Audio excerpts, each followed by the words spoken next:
C'est une nouvelle guerre froide et elle est technologique. Une bataille pour l'Internet du futur, la 5G, dans laquelle s'affrontent les États-Unis et la Chine. 5G ou 5e génération de télécommunications. Et voilà ce que ça change. Souvenez-vous, avec la 2G, vous avez vu apparaître les SMS sur votre téléphone. Avec la 3G, c'était Internet. Avec la 4G, c'est Internet rapide, comme vous le connaissez aujourd'hui. Avec la 5G, vous allez pouvoir télécharger un film en haute définition en 1 seconde seulement. Mais c'est surtout pour l'industrie que ce sera une révolution. La 5G sera déterminante pour rendre nos villes intelligentes. De la vidéosurveillance à la voiture autonome, son atout, plus aucun délai, aucune latence dans le réseau. 10 000 objets pourront être connectés au kilomètre carré et se parler entre eux.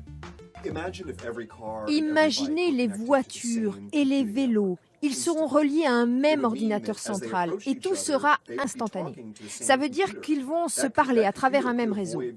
Cet ordinateur central évitera les collisions. Il réagira en temps réel. La circulation, la sécurité des piétons aussi sera améliorée. N'importe quel objet comme votre téléphone pourra vous alerter que quelqu'un arrive sur vous, en voiture ou en vélo. Tout ça sans aucune latence. La 5G est devenue un enjeu stratégique. Le leader mondial est chinois, il s'appelle Huawei. Et les États-Unis lui ont déclaré la guerre. L'Amérique a banni depuis 2012 ses équipements, l'accusant d'espionnage pour le compte du Parti communiste chinois. Il est évident qu'à un moment ou à un autre, ce fournisseur national de télécom va donner à son gouvernement l'information que ce gouvernement lui demandera. Dans cette guerre, l'Amérique fait pression sur ses alliés pour barrer la route à Huawei. Avec les États-Unis, l'Australie, la Nouvelle-Zélande, le Japon et la Grande-Bretagne ont banni le géant des télécoms chinois de leur territoire en France et SFR et Bouygues travaillent avec Huawei. Orange n'a pas décidé. Vous savez, les opérateurs sont des entreprises patriotes, responsables. Si on nous demande de modifier l'équilibre entre nos équipementiers, de retirer les industriels chinois par exemple, évidemment ça passera par des démontages d'équipements, donc des délais qu'on essaiera de réduire au maximum, peut-être 6 mois, peut-être 1 an, peut-être un peu plus dans l'arrivée de la 5G. Dans cette bataille, les Américains ont déjà affaibli les Chinois. Le patron de Huawei a annoncé ce mois-ci des licenciements et une restructuration.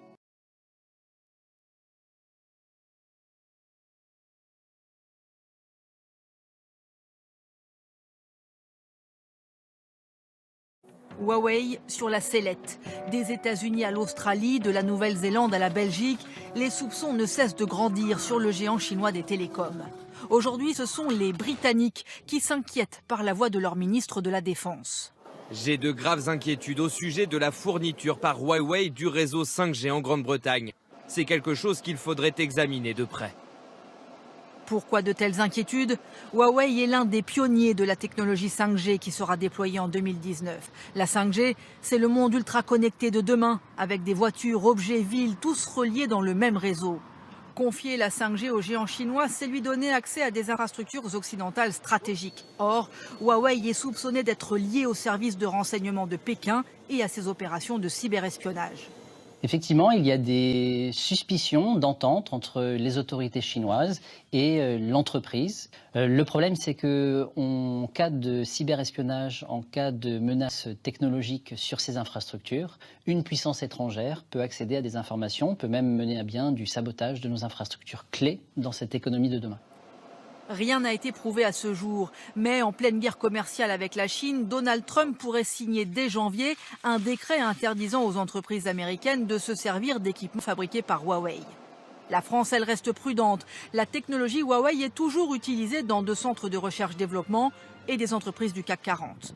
Face à la tempête, le groupe chinois riposte aujourd'hui. Un responsable affirme que Huawei se battra pour devenir numéro 1 mondial.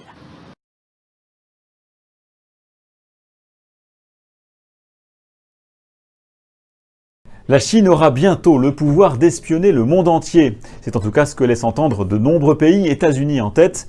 Dans leur viseur, Huawei, le géant du téléphone et des équipements télécoms qui aurait des accointances avec le pouvoir de Pékin. Alors à vrai dire, pourquoi les Occidentaux s'attaquent-ils à Huawei ?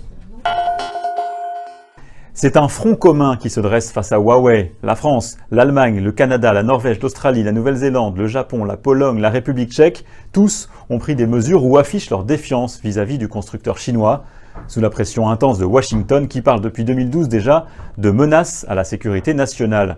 Tous ces pays craignent que le groupe basé à Shenzhen puisse les espionner, ouvrir ses équipements aux services secrets chinois. Or, les produits de Huawei sont présents dans presque le monde entier. Le groupe a connu une ascension fulgurante ces dernières années sur le marché du smartphone. Il a réussi à se placer numéro 2 mondial pendant 2 trimestres, derrière Samsung, mais devant Apple, et il vise désormais la place de numéro 1 mondial, et ce alors même que le marché américain lui est totalement fermé, on va le voir. Le géant est aussi et surtout présent depuis longtemps sur le marché des serveurs de télécommunications, des équipements qui servent de base au réseau Internet ou au réseau téléphonique mobile dans de très nombreux pays.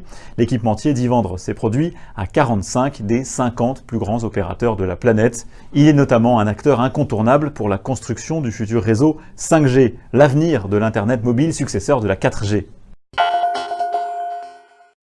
Huawei suscite la méfiance depuis longtemps déjà. D'abord, le passé militaire de son fondateur, un ancien ingénieur de l'armée chinoise, porte à croire que le groupe est à la solde du pouvoir. Et surtout, une loi chinoise oblige depuis 2017 les entreprises à collaborer avec les services de renseignement du régime communiste. Autant d'éléments qui ont poussé déjà le gouvernement américain à empêcher la vente des smartphones Huawei sur son territoire. Les experts se demandent si le géant des télécoms n'aurait pas installé ce qu'on appelle des portes dérobées dans ses équipements, un accès donné aux services secrets chinois pour contrôler les communications qui passeraient par les machines de Huawei réparties dans le monde entier.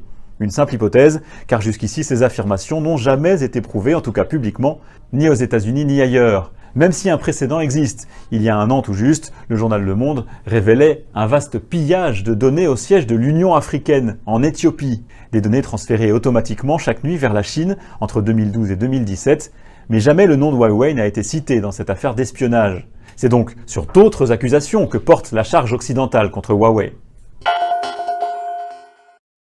La justice américaine accuse le Chinois d'avoir volé un robot d'essai téléphonique appartenant à l'opérateur T-Mobile.